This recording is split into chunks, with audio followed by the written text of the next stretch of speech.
In previous videos, we talked about the philosophy which evolved in ancient Israel, and how they began to see history as an unfolding narrative. And if we are able to see and recognize the crucial turning points of this narrative, then we can properly order ourselves to bring about paradise. We talked about the philosophy of Socrates and Plato and how they saw self-transcendence and overcoming our own self-destructive behavior as the ultimate goal of humanity. We saw Aristotle's theory of potential and how he believed everything around us was acting on purpose, trying to reach its fullest actuality and trying to come to completion. And because humans are doing the same, we fit in and belong to the world around us. And finally, we looked at how this idea of fitting in with reality began to be undermined around the 14th century.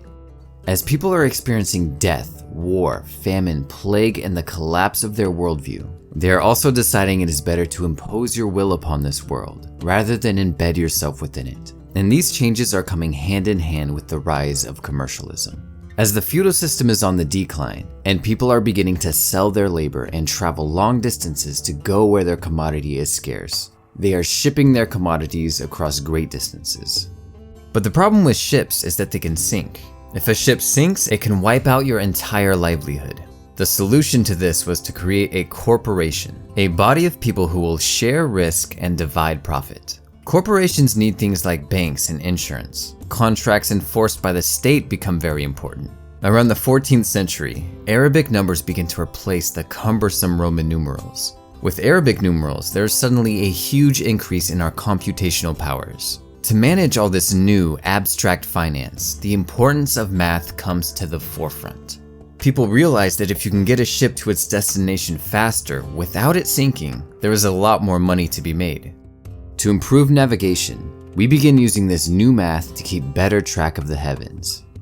With our improved observation of the stars, people begin to notice things that don't make sense. Things like Mars going into retrograde. Why is Mars doing something that seems so chaotic? Copernicus comes along and tells us how to solve problems like this. Pay close attention to the wording he uses. Copernicus says the math is better if you put the sun at the center. What he is saying is don't pay attention to your experience, pay attention to the math.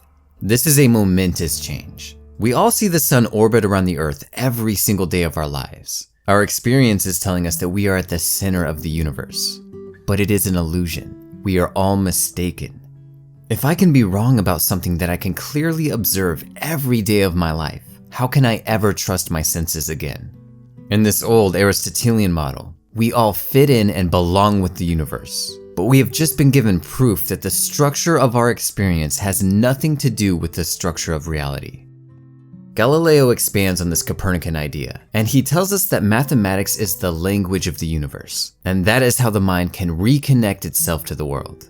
Galileo integrates this new math into what we now know as the scientific method, and he begins to use experiments. Using this new experimental method, Galileo discovers inertial motion. In this old worldview, things were acting on purpose because of this internal drive to better themselves. Everything was acting intentionally and everything was in its proper place. Galileo discovers that things don't act on purpose to make things more actual and more beautiful. Things act because they smash into each other mindlessly. But each of us still feels that we are autonomous beings. We have our will and we act on purpose, but nothing else does. Instead of acting in collaboration with the universe, we are now an isolated will that doesn't belong. And what is our will compared to all this dead matter? The narrative unfolding of a universe trying to come to completion is now dead because nothing acts on purpose and there is no story to things. A universe trying to overcome its inner conflict is gone, and the sense of a mutual fitting and belonging to the world around us has been shattered. What is left? Math and an isolated will trying to impose order on whatever it can.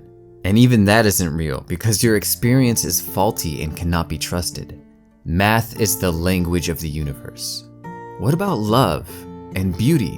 What about everything that belongs to our subjective experience? Galileo has an answer to this.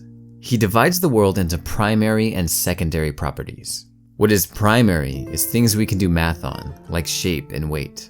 What's secondary are non-mathematical properties, like love, beauty, and meaning. All the stuff we care about is an afterthought.